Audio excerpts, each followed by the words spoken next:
You will find it absolutely fascinating and frightening in equal measure.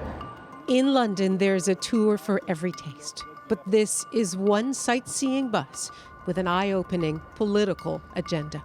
Good afternoon, ladies and gentlemen, and welcome to the Kleptocracy tour of Russia. The Kleptocracy tour follows the money. And I'm going to start off talking about a couple of properties that we've just been looking at to your left.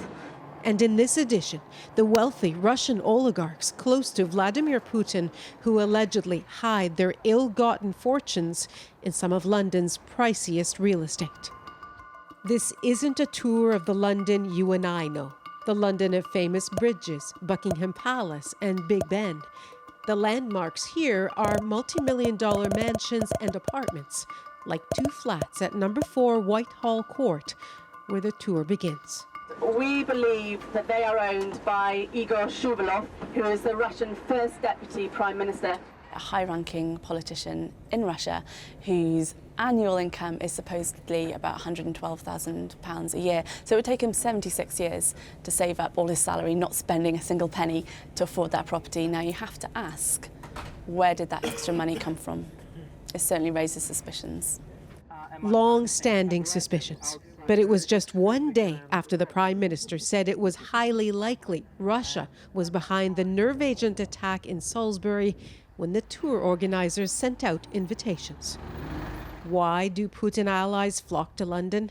Because it's a global hub that's safe, a place where you can launder millions in a single transaction, and all without revealing your identity. Like the $27 million allegedly paid by one oligarch to buy number 102 Eaton Square.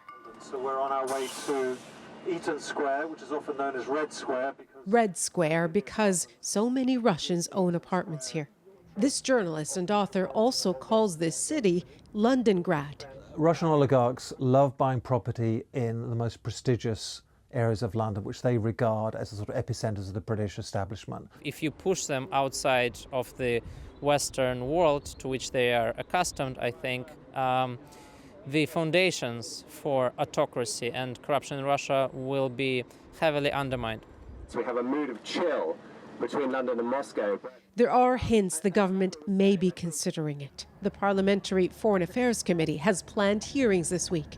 Invited to testify are several of our tour guides. There's a growing recognition on all sides of British politics that this is corrosive, and actually it's the one vulnerability that the Putin government has. In the drive to put an end to Londongrad, there's certainly growing momentum.